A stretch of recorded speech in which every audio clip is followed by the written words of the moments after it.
Well, I've been asked a few times to expand a little bit on my story. So I thought today I'd just share a little bit about me and how I came to be doing what I'm doing with color. It's something that I've always been surrounded by, color energy. And as a little girl growing up in a very strict Mormon family, I didn't really talk about it a lot, what I saw. So as I grew older, though, I got a little bit more confident in what I was seeing and what I was sharing. Although I remember in college, I kind of, after sharing a little bit about a few people's auras, I decided after they looked at me like I had two heads, I better just keep that to myself. So I turned it off for quite some time.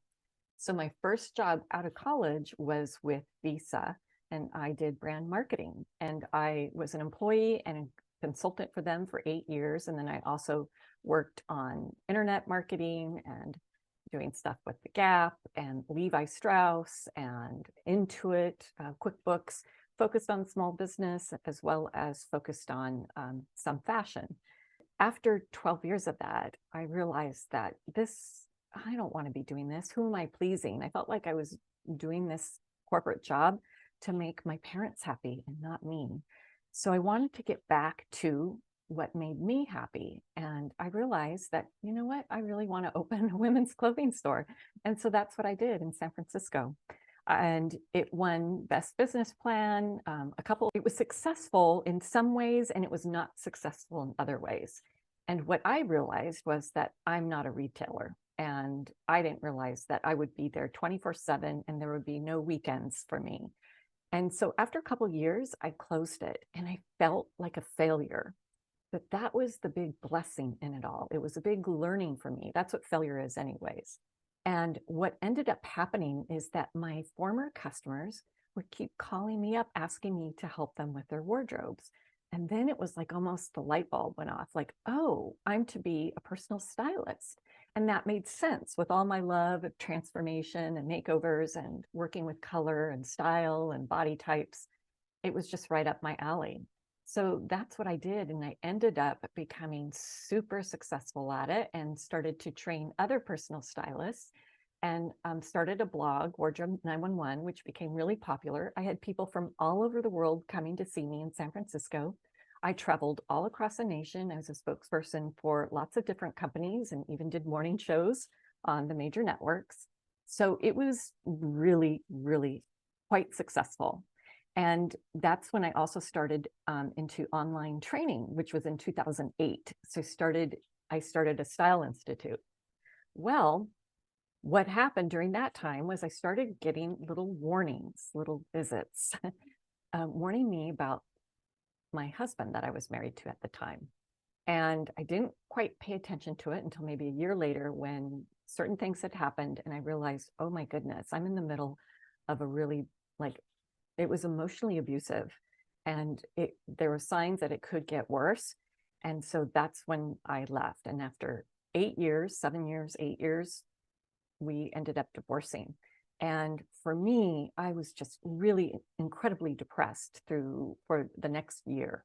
I moved from San Francisco, and I knew, having been focused on color, so by that point I'd been doing color professionally for a good 6 years.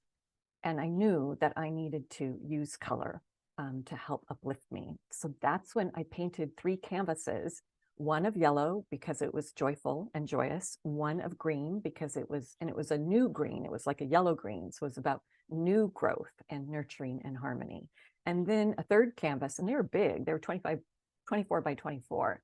And the third canvas was of aqua, my favorite color. And those I had in my front room. And every morning when I would sit and meditate, I would look at those canvases, and they actually lifted me to where by about a month, I remember walking in through the door one day after taking a walk and looking at them going, hello, friends. And all of a sudden I felt like things were starting to turn around for me. So I felt a lot of solace with color and used color to help me heal. And yet my business was starting to slip because I wasn't focusing on it because of the emotional grief that I was going through.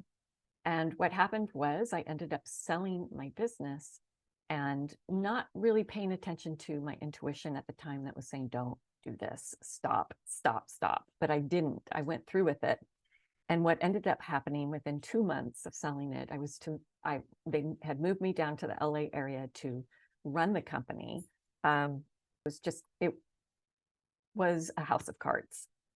And within 2 months, I was gone and I had nothing. My whole identity was wrapped up in Wardrobe 911. Because of all of the work that I did, the work on TV, the work as a spokesperson, all of that, my identity was wrapped up in that. And that's who I was. And that's what I created for myself. And it hurt, but I needed that lesson. It's kind of like, when you're not listening to your intuition, the universe will send you little signs like, hey, no, that's not the way to go. And then when you're not listening, it just slaps you upside the head. Well, that was my wake up call. Like, oh, here you are. Now what are you going to do? And that was my rock bottom, very rock bottom. And the only thing that I didn't sell was my color system. And so I realized at that time, it's like, okay, guess what? We're focusing on color. And all of my professional training had been in color, working with Frank Manca. He was my mentor. And I knew that this was the next step. And what happened then was my intuition started reopening, and I started to see, as I was doing my clients' colors, I started to see little visions of them wrapped up in certain colors, like certain colors around them, or them turning into certain colors. It was really unique and fun. They were just these little snippets of visions. And I realized I was seeing soul colors. And at that time, that's when I started to really delve into it and research it and get more connected to my guides. And now 10 years later, here I am. Now, there are a lot of little baby steps that certainly got me to where I am now.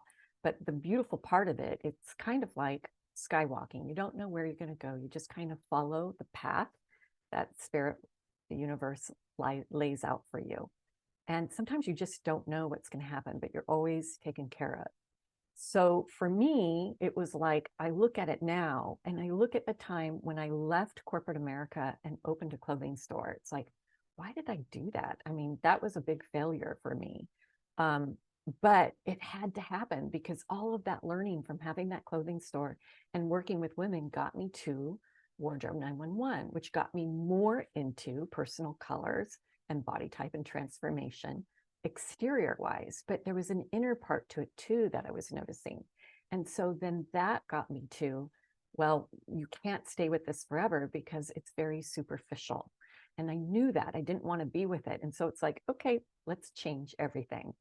And this is how I got on this path. And it was hard at first. And the first thing I did, which I highly recommend to anyone that is going through one of these dark nights of the soul where you just feel like everything's ripped out from under you and you don't know where you should be going or what you should be doing.